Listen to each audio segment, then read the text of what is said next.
Hi guys, I'm Coach Laura. Today I'm going to go over how to do the kettlebell deadlift. So the reason why we start with the kettlebell versus the barbell is that kettlebells are smaller and easier to control than barbells.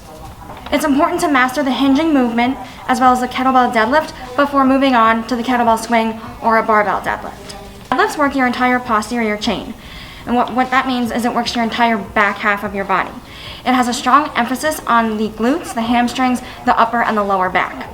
So to do a kettlebell deadlift, you want to stand directly over your kettlebell with your ankles right next to the kettlebell.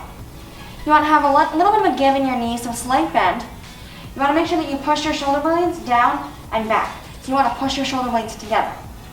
You want to push your hips as far back as they'll naturally go while keeping your back nice and flat.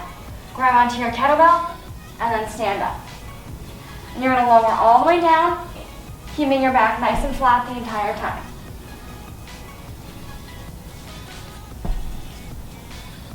So the two most common mistakes I see when people are doing deadlifts is number one, that they start making it a squat. So they basically eliminate the hinge and they start squatting. So it would look like this.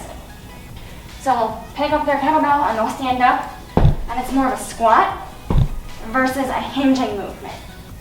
So you want to push your hips as far back as they'll go. The second really common mistake I see is that people will start rounding out their back. Like I said before, you want to push your shoulder blades back. Sometimes when you're lifting up the weight, if it's too heavy, you'll round out your back like this. And not only does that put you at a greater risk for injury, but it also disengages your hamstrings and your glutes as well. So you want to make sure, instead of lifting it like this, eyes up, back nice and flat, shoulder blades together, keeping your back nice and flat the entire time. So I just want to talk about the mask that I'm wearing. I know a lot of our members are nervous to come back. They're nervous about working out in a mask. And for me personally, it was just about finding the right one.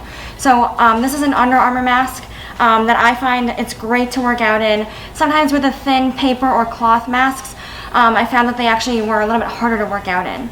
So if you're looking for a mask, you can ask your coach, ask a trainer, and we'll recommend one. I love my Under Armour one, and we hope that everybody can have a mask and come back to the gym soon.